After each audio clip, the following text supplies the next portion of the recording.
ভূতের সিনেমা যদি দেখতেই হয় দরকার হলে ৮০ দশকের বাংলা ভূতের সিনেমা দেখব, কারণ এখন প্রযুক্তি আগাইছে, ওগুলো দেখতে এখন কমেডি মনে হয়। পলাশ ভাই, ভূতের সিনেমায় সব থেকে বেশি মিসিং পার্টটা কি বলেন তো? লজিক। আমি প্রত্যেকটা ভূতের সিনেমা দেখলে আমার মাথায় একটাই প্রশ্ন আসে, কেন? একটা কাপল গাড়ি করে যাচ্ছে, যাওয়ার সময় রাস্তায় গাড়িটা নষ্ট হয়ে গেছে। কাপল দুইটা ডিসিশন নিছে যে ওরা জঙ্গলে যাবে থাকার জায়গা খুঁজতে। কেন জঙ্গলে কে থাকতে যায়? কথা বলবো না, আমাদের প্রথম পারফর্মারকে ডাকতে চলেছি। প্রথম পারফর্মার হাসি মুখের পারফর্মার, সে নিজের হাসি মুখ কিন্তু আপনাদেরকে হাসাতে, সে ওস্তাদ আসছে চট্টগ্রাম মোমিন রোড থেকে সুস্মিত দে।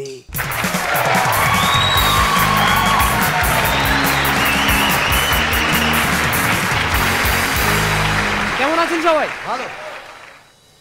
ভয় কাকে বলে? যেটা দেখলে বা শুনলে আপনার দুই কাঁধে উঠে যাবে, সেটাকে বলে ভয়। কিন্তু মেয়েদের ক্ষেত্রে ভয়ের ডেফিনিশন আলাদা হইতেই পারে।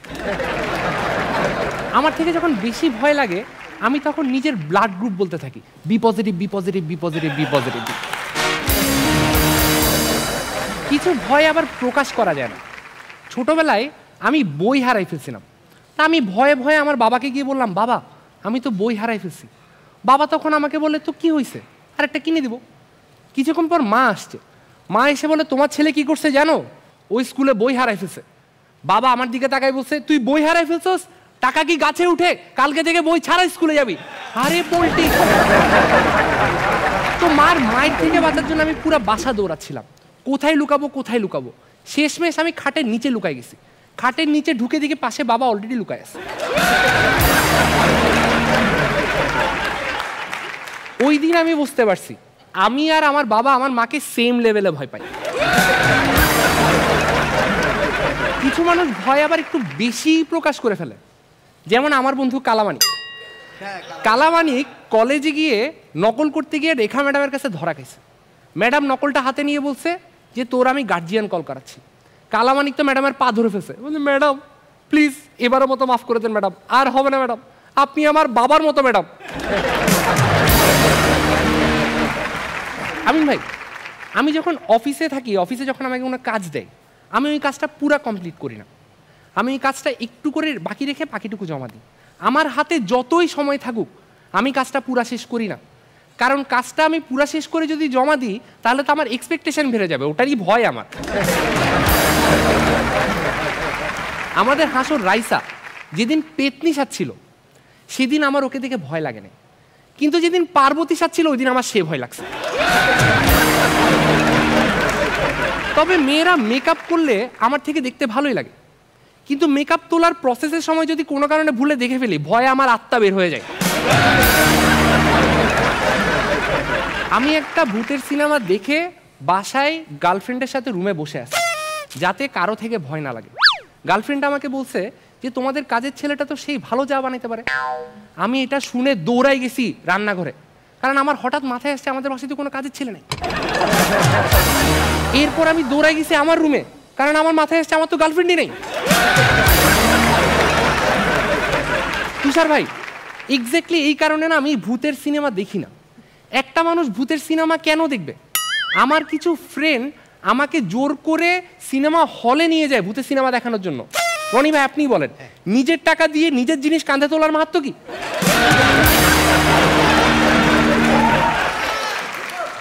আর ভূতের সিনেমা যদি দেখতেই হয় দরকার হলে ৮০ দশকের বাংলা ভূতের সিনেমা দেখব, কারণ এখন প্রযুক্তি আগাইছে, ওগুলো দেখতে এখন কমেডি মনে হয়।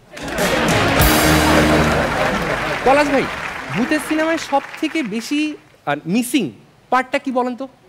লজিক। আমি প্রত্যেকটা ভূতের সিনেমা দেখলে আমার মাথায় একটাই প্রশ্ন আসে, কেন?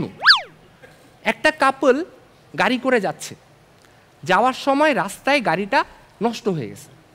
কাপল দুইটা ডিসিশন নিছে যে ওরা জঙ্গলে যাবে থাকার জায়গা খুঁজতে। কেন জঙ্গলে কে থাকতে যায়? যে মানুষটা গাড়ি এফোর্ড করতে পারে তার কি একটা ফোন নাই? এরপর ওরা জঙ্গলে গেল, জঙ্গলে গিয়ে দেখলো একটা পুরান বাড়ি। পুরান বাড়িটার একটা দারোয়ান আছে। দারোয়ানটা এসে কাপলকে সাবধান করছে, আজকে থেকে 30 বছর আগে এই বাড়িতে একটা ছেলে মারা গেছে, এরপর থেকে এই বাড়িতে কেউ থাকে না। যদি কেউ না থাকে তাহলে তোরে বেতন দেয় কি?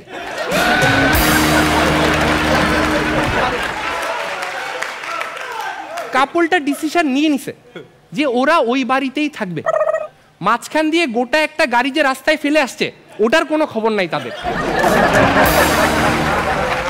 রনি ভাই, আপনার গাড়িওয়ালা ফ্রেন্ডকে আপনি যদি একটা ময়লা রুমে নিয়ে যান, সে সাথে সাথে বলবে ইউ, কিন্তু ওই কাপল দুইটা বড়লোক কাপল, ওরা ওই রুমে এমনি ঢুকছে যেমনি ওরা যাতে আগের থেকে বুকিং দেওয়া ছিল ওদের।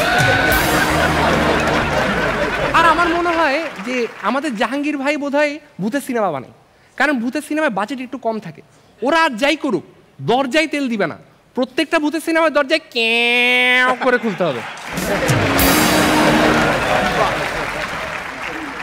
এরপর রাত নামলো। পলাশ ভাই, আপনি তো অনেক সিনেমা দেখছেন, নিজে অনেক সিনেমা করছেন, তো এই মুহূর্তে কি হয় বলেন তো? এই মুহূর্তে হবে বৃষ্টি, অবভিয়াস ঘটনা। রনি ভাই, এরকম বৃষ্টিতে আপনি যদি একটা ভুতুরে বাড়িতে থাকেন তাহলে আপনার মধ্যে কি ইমোশন কাজ করবে? আপনি ভয় পাবেন, আপনি টেনশন করবেন, কারণ আপনার গাড়ি বাইরে আছে। কিন্তু না, এই কাপল ডিসিশন নিছে এটাই মোক্ষম সময় রোম্যান্স করার জন্য। আর বিশ্বাস করেন, শুধুমাত্র এই একটা দৃশ্য দেখার জন্য কিন্তু মানুষ পুরো সিনেমাটা দেখতেছে। কিছুক্ষণ পরে জঙ্গল থেকে একটা আওয়াজ আসলো, মেয়েটা বাসার থেকে বের হয়ে গেল আওয়াজটা কোথা থেকে আসতেছে দেখার জন্য। কেন? আমার কথা হচ্ছে, তুই যদি কোনো আওয়াজ শুনতে পাস, ফার্স্ট কাজ করবি আগে পোলাটাকে ডাকবি, গেলে দুইজন একসাথে যাবি, নয় পোলাটাকে পাঠাবি, মরলে ও মরবে। দেখেন ভাই, ভূতের সিনেমা হোক আর যে সিনেমা হোক, কোন সিনেমায় সুন্দরী মেয়েরা মারা যাক এটা আমি চাই না। বাই দ্য ওয়ে, দেবী সিনেমায় না মরে যাওয়ার জন্য থ্যাংক ইউ। কিছুক্ষণ পর পোলাটার খবর হয়েছে মেয়েটা নাই। পোলাটা মেয়েটাকে খুঁজতে বের হয়ে গেছে। মেয়েটা জঙ্গল থেকে এসে দেখে পোলাটা মরে পড়ে আছে। মেয়েটা গেছে দারোয়ানের কাছে, গিয়ে বলছে, ভাইয়া আমার বয়ফ্রেন্ডকে ভূত মেরে ফেলছে। দারোয়ান বলছে, ভূত? কিসের ভূত? আমি এখানে আছি 300 বছর ধরে, কেউ আমি তা কাউকে মরতে দেখি নাই।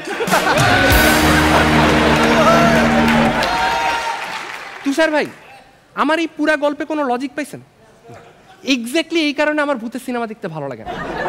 ভূতের সিনেমা দেখার শুধুমাত্র একটাই ভালো দিক আছে, ভূতের সিনেমা দেখে আপনি যদি বের হন, আপনি নিজেকে কখনো একলা ফিল করবেন না, সবসময় মনে হবে কেউ না কেউ আছে। পারি আপনি একটা কিউট সিচুয়েশন যে কোনো মুহূর্তে ভয়ের হয়ে যেতে পারে, ব্যাপারটাকে আপনি বিশ্বাস করেন? হ্যাঁ বললে তো হবে না, না বলতে হবে না, যোগটা হবে না। ধরেন আপনি একটা টেডি বিয়ারকে জড়ায় ধরে ঘুমাচ্ছেন, বিষয়টা খুবই কিউট, ঠিক ততক্ষণ পর্যন্তই কিউট যতক্ষণ না টেডি বিয়ার আপনাকে জড়ায় ধরে।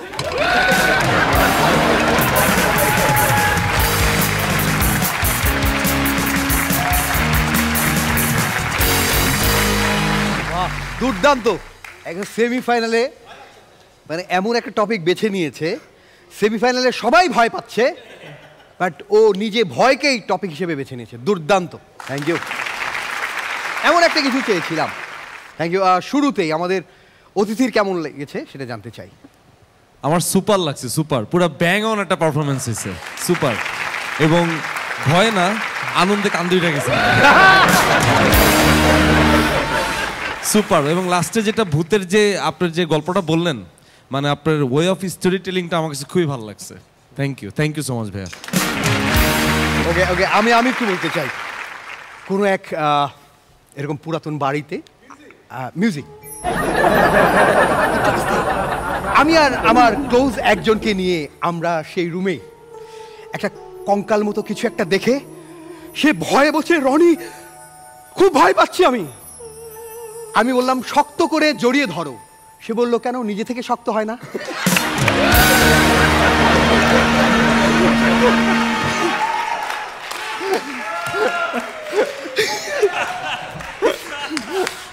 এবার সে বলছে ওই দেখো কঙ্কাল বলে আমাকে জড়িয়ে ধরেছে। আমি বললাম, ভয় পাওয়ার কি হলো? বলছে ওই যে কঙ্কাল।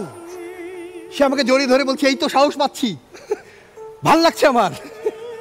বললো কেন ভাল লাগছে? সে বলল ওই কঙ্কালে যে হাড়টা মিসিং এখানে পেয়েছি খুঁজে।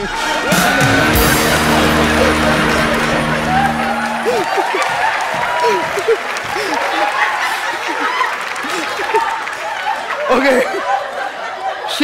সেই হাড়টাকে বলে রাহু চন্ডালের হাড়। আরে হাড় নিয়ে যে যোগ বলে সে হচ্ছে হারামি। আমাদের বিচারকরা তাই বলছে। ওকে, আমিন খান বলবে এবার। Roni, you are genius man, genius, really genius মানে হচ্ছে আমাদের দিন। Okay, thank you. সুস্মিরে সিম্পলি এক্সেলেন্ট এবং ডিস্টিল ওয়াটারের মতন ক্লিয়ার তোমার পারফরমেন্স আজকে, একদম মানে কোথাও কোনো খুঁত নেই, সুন্দর স্মুথভাবে বলে গেল। এবং সেমিফাইনালে যেটা সবাই খুব নার্ভাস থাকে, তুমি সেই জিনিসটা টোটালি তোমার মধ্যে ছিল না। Excellent, excellent job. Shabnam Fari, আমাদের দেবী বলবে এবার।